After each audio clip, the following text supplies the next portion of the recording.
هەتاوەی کە سجن بۆ هاتۆتە دەروێ سەیمامەتی مزگەوتەکە وەک مامەساکاوە خوای گەورە مەحفوظیکە ئەو حڕێتی زۆرترە لە ئەو مەلایەنەی ئەو قافیش کە سەر بە پارتی وێچێتی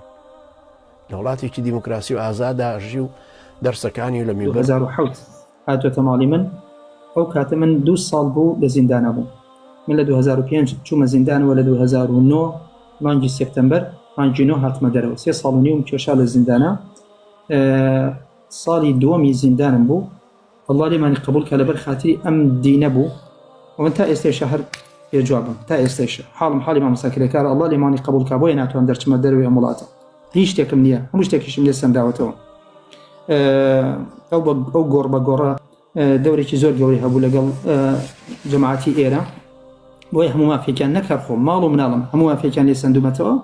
حەمدولە لەم دوای خەریکە فەرەجێک و دەرویشی خێ لە مناڵەکانم ئەکرێتەوە بەڵام خودی خۆم تا ئێستێشە وەزعمە وەزعەیەکە ئەو پیاوە خودی خۆی ئەیزانی زۆریش بەلامەوە سیر بوو ئەم لەفزە ناشرینانە عیبە بەڕاستی خۆ من بە هیچ کەس قسەی خراپم نەوتووە ئەو پیاوە هاتوۆتە ماڵم ئەسڵەن مامۆستا ناردبووی بۆکو ئەوەی کە کەسێک ئەزانیت لەبەر خاتری ئەڵڵا گیراوە ئەگەر ئەڵڵا لێمانی قبول بکە ئەو کاتە کەس کێ بوو خۆی بکە بە ساحیبێم ئیسلامە لەم وڵاتە من لەو کاتە بە فەزلی ئەڵڵا ئەڵم لە 2005 من گیراوم لەم وڵاتە لە 2005 تاوەکو 2009 باشە برای عەزیزم لە 2007 هاتووە مەجموعەیە کتێبی بۆ هێناوم چکۆ مەجموعەیە کتێب من نوقسان بۆ ئەو کاتە هاتووە ڕێزم لێگرتووە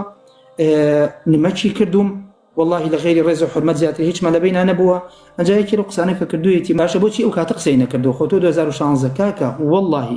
بیبیسن برا عەزیزەکانم ئەمە نەعوذ بالله الله ئاگایە لەو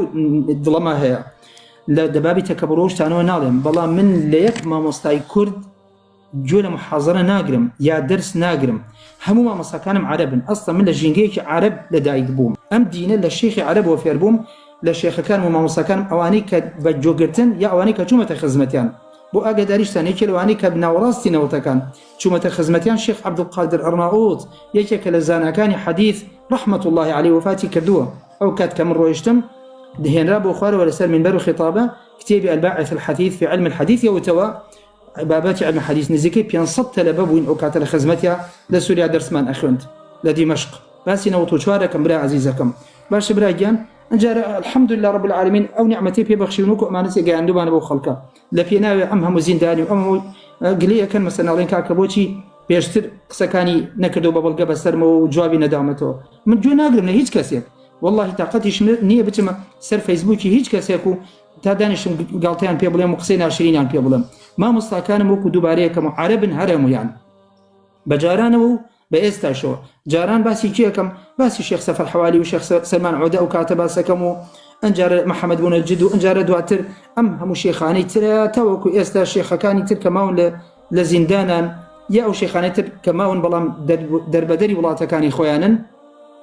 يكما مستحيل الله يعني بو شايتي تنها جمله وتاركاني قلتو زورش متاثر بي اوش ما مساكري كاره يا ربي الله زندان لزنداني او طاغوتانا رزقاري بك تاقم مستحيل كجمله محاضره كاني قلتو